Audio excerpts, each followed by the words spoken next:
Ooh, alrighty, let's get stuck into it. What a long 2 weeks it's been. I'm so sorry about the 1 week uploads. I will admit, the full-time job plus trying to upload now with so much happening on the RX-7 and everything just costing so much to do it is really holding me back, but I really hope you guys have been enjoying these videos. I have a week's worth of stuff to fill you in on, so sit back. It's probably gonna be a long and nice and raw video for you guys, but I hope you will really enjoy it. A few things have changed in the last week.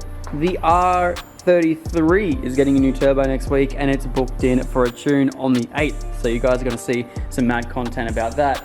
But first of all, today we're going to be talking about the RX-7, and we're going to be having some fun putting some stuff in the car, getting ready for the Haltech. So, first of all, you guys might notice that pretty much all of these sensors for the rat's nest, like little tank, condenser tank, whatever you want to call it, has all been cut out. All of that is going to be masked up, so that way it doesn't shorten anything, and all of the bolts, sorry, not all of the plugs, are down here just chilling at the moment. So they've all come off. They are not going to go back on the car.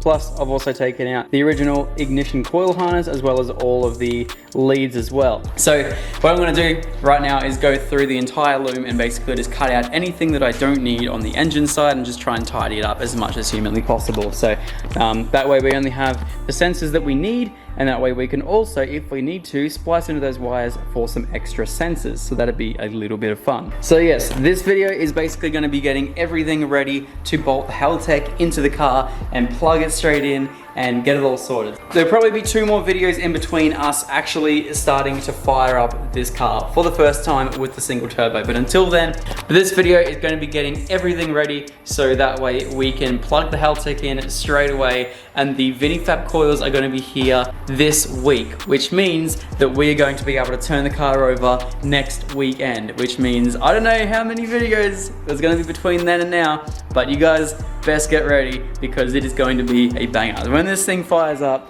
it's going to be absolutely insane, and then we can book it in for a tune, make sure everything works perfectly. Damn, that's a big boy. Hell yeah. So today I'm going to finalize some of the vacuum lines. I'm going to see how I can go about mounting like the wideband and stuff like that, and just get some little things tidied up here and there on the entire thing. So first of all, I'm going to show you guys a whole big bunch of parts that we got for the next couple of videos, and I'm just going to tell you guys, like, this definitely hasn't been like a cheap upgrade for this thing. It was originally supposed to be like just a quick little single turbo, and then $3,000 to, like, you know, just do some fab work and stuff like that. But turns out the turbo and the fab work was the cheapest bit of the whole ordeal. Motorsports Accessories once again hooked us up with some mad deals, but even still then, I have spent thousands and thousands on wiring and fittings and braided lines and vacuum lines, and just, I'm going to show you guys just a whole big bunch of parts that today has cost me $500 just so I can get stuff done on the FD. This is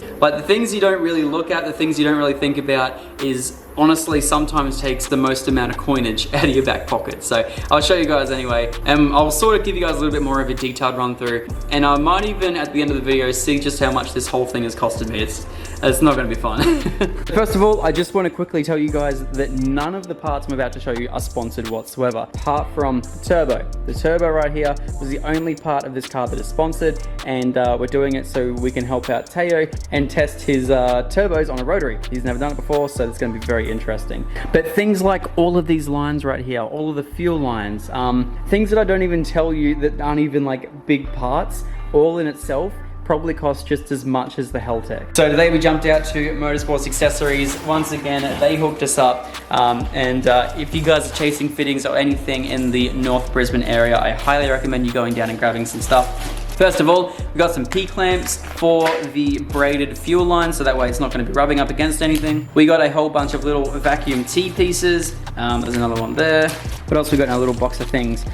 We also got some vacuum line heat wrap, so that way we don't melt any vacuum lines, because if you guys remember where the wastegate is, just down there right underneath the turbo, as you guys can see, I don't know if you can see that little fitting, it's probably not going to be able to see it. Okay, so just down there you guys can see that tiny little barb fitting down there. Well, that's what we have to connect a vacuum line on, and it is underneath all of that. So we got some more heat wrap for my 6mm vacuum line right here, which I got 3 meters of. Also got some 4mm or 3mm vacuum line as well. That's just 2 meters or so, plus a few step downs because I believe the Heltec has actually updated its little fitting right here to be a 6mm, or it could still be a 4mm or a 3mm, who knows. Either way, the map sensor on the Heltec is kind of small, so either way I'll be able to work around that with some 3 or 6mm. A whole heap of clamps, small hose clamps, another T-piece, another step down, more clamps, and then a whole big section of coolant piping. So what we can do is we can go from the top side of the V-mount radiator right there. It's going to fold and do a 90 up and then into the bottom of our AST, which is coming next week. So we don't have any chance to do that today, but we'll still mock it all up. Now what else did we do? We also went to J-Car as well. So we had to get a whole heap of wiring from there, insulated 2-core, so that we can do a positive and negative. Then we also got some wire wrap as well, which is just going to help with some of the heat and also keep the loom looking real nice, as well as a whole bunch of Deutsch connectors. These are just going to be the 4-pin ones, so they were like 11 bucks each, so I grabbed like 6 of them, and I'm pretty sure that is it for everything. So just up there is $300 worth of fittings right there. I spent 180 at Motorsports Accessories and I spent 180 at J-Car, which is ridiculous. So anyway, these are the things you wouldn't expect to be like a big part of the build, but when all of these add up, this is my 5th time going to Motorsports Accessories for lines and fittings and parts for the FD. It's just ridiculous. So not only that, but we also needed some coolant for the RX-7. I have been going through coolant like crazy. So just getting some fresh coolant for the RX-7 so that way we can bleed up the system next weekend as soon as we start the car. And then not only that, I'm also a firm believer in if you ever need a tool and you ever need a very specific tool, what I do is I go out and I buy a kit which includes that, so that way in the future if I ever need to do that again, then I will always have a different size tool, or I'll have the same tool or something like that. I'll always have a kit to go along with it. It's just helped me over the years gain a whole bunch of tools, and a lot of them have come in extremely handy in the past. So when it came time to try and find a Heltec air temp sensor and trying to get a thread size for that, unfortunately I didn't have a tap for that. I only have a 1/8 MPT tap. So I had to go out and get a kit, and that kit is right down here. And of course, M14s are a very odd and awkward big size, so that would mean that I have to get the massive big 110 piece kit. And yeah, so now I have every tap and die set known to man with every single thread that has ever existed. And that right there was 80 bucks in itself. So if you look at it in today, you know, 80, and then we paid 100 bucks for all the coolant,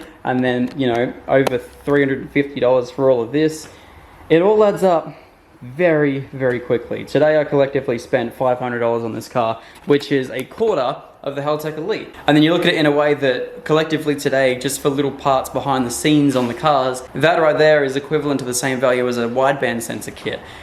So things do add up very quickly. And then you look at it in a way as to how much that actually was in comparison to how much YouTube earnings a normal YouTuber makes, which me personally, between $1,000 to $2,000 a month, there goes half my month's budget, which is why going out and getting a full-time job was definitely necessary. Especially when you have this thing in the garage. I'm so happy with it though.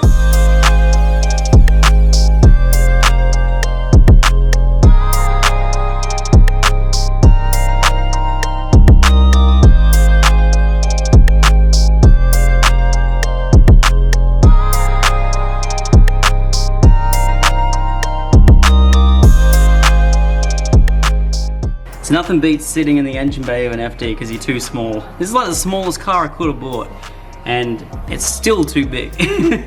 But anyway, so these are the wires that we have coming from that, and I've cut every single one of them like a signal and a ground at different lengths, so that way they have no way of touching each other. And then also what I'm going to do is I'm going to go around with individual heat shrink and heat shrink every single one of these individually. And then whilst I'm doing that, and while it's hot, I'm going to clamp down each end so that way they're all tied off. Then I'm just going to bunch them all together, like so, and do some electrical tape around it, and then some heat-proof tape over the top, and that should keep them all from moving, touching each other, and doing anything. So Alrighty, let's get to heat shrinking. Now that we have everything in place, you guys can see that that entire loom is so much nicer down there now. Until the entire loom gets pulled out and replaced, this is gonna be the best case of action. So it's gonna be mint. Don't have to worry about any of those sensors anymore. Okay, so now we have the 3mm and the 6mm vac line. We can start messing around with some of the vac line setups. So I've never actually had a two-part sort of wastegate before. I've always had like the single, especially in the R33, we've always had just the single line that goes through a Mac valve and then back into the standard actuator. So this one here is going to be very different. What you have to do is, I believe, the bottom section right there, just gets a straight boost value. So what I have to do is go from the fitting I horribly put into the front cover of the turbo, then goes into a T-piece down there, and that right there goes into a 6mm, which goes over to the wastegate. Now, the top port of the wastegate will now go to this right here. So we have a 3mm right there, which is gonna then go down, convert into a 6mm, which will then go to the top barb down there, which is gonna be not so fun to get to. So I'm gonna take off the dump, and that way it's gonna be a little bit easier to get to. And it's gonna make my hands all itchy. Gross.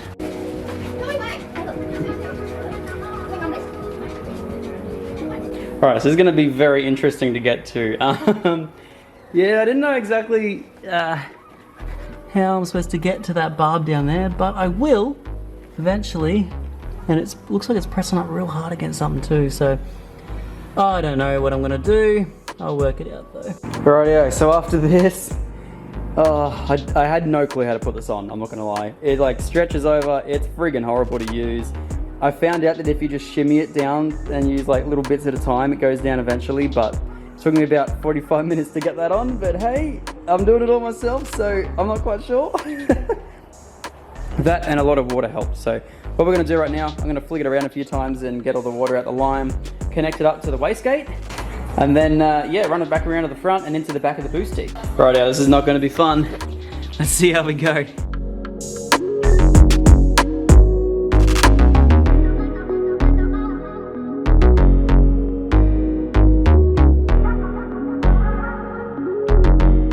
Rightio, I'm taking the dump out. It's gonna make it a little bit easier. Should be able to just grab the dump pipe and lift it straight out. It's probably gonna be heavy though. Yeah, it's gonna be heavy.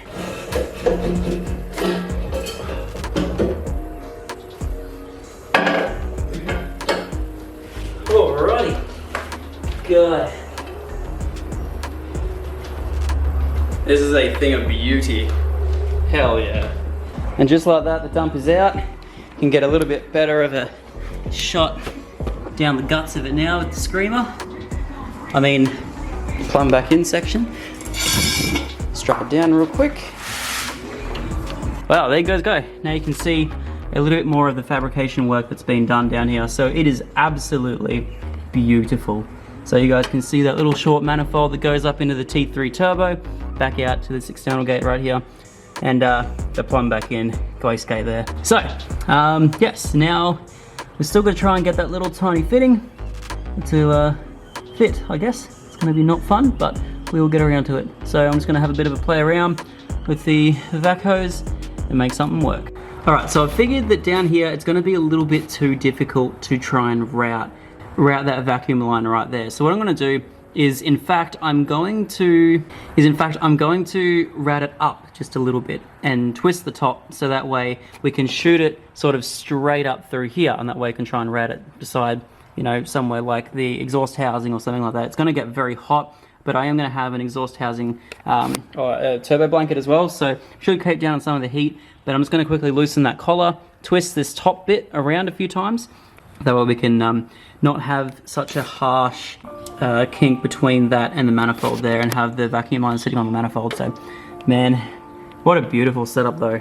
God damn, Dan did such a good job. Rightio, so I put some marks on the gate there, so I'm just gonna rotate the top now, so that way we can put that single, or well, that top piece there around to the third dot on the left there. And that's going to, when it's sitting down, point that nipple straight up. And that way we should be able to orientate our vacuum lines a little bit nicer than rather than pressing up against the intake manifold. Well, the first time playing with something, and today is the springs and everything on a gate. I didn't understand exactly how to pull this apart and take it away and do stuff. So rebuilt the gate with the correct spring and also changed the orientation of the two nipples there.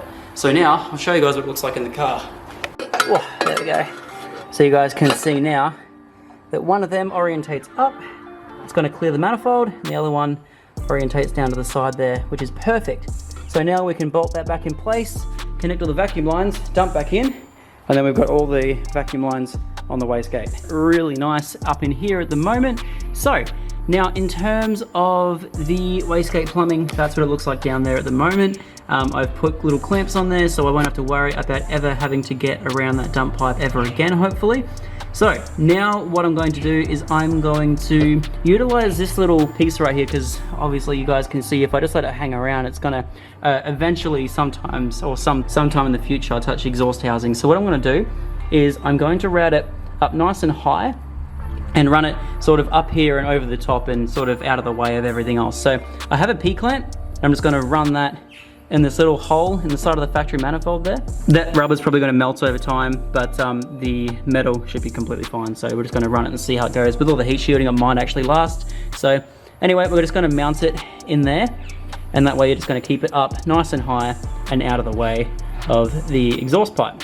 So let's do it. So I'm almost ready to call it for the day, but have to get that done back in tonight. Otherwise, I do not want to be playing around with fiberglass tomorrow, and I'm just going to waste the night itching myself away tonight. I don't want to have to do that for a second night in a row. So you guys can see just how nice that vacuum line is, all nice and tucked out the way with heat sleeve all the way around the front. Then you guys can see I am going to tidy up these vac lines down here at the front, but we have the turbo reference coming from the top into the top of the boost valve, and it also tees off to the bottom portion of the wastegate. And then we also have the other side of the Mac valve goes around into the top portion of the wastegate there, which is exactly how it's supposed to be all plumbed up. And now I can put the dump back on. I don't have to go into the hot side again whatsoever. Thank God. Oh man, playing with that wastegate was not fun.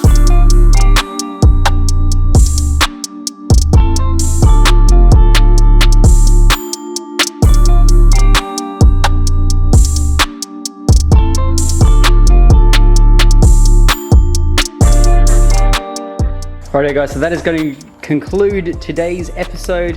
In tomorrow's, we'll finish up the rest of the vacuum lines and we will install Haltech Elite. For now, I'm going to go upstairs and take the longest shower I ever have in my life to try and get all of this fiberglass off me. And I'll see you guys in the next one. Peace out. Have a good one.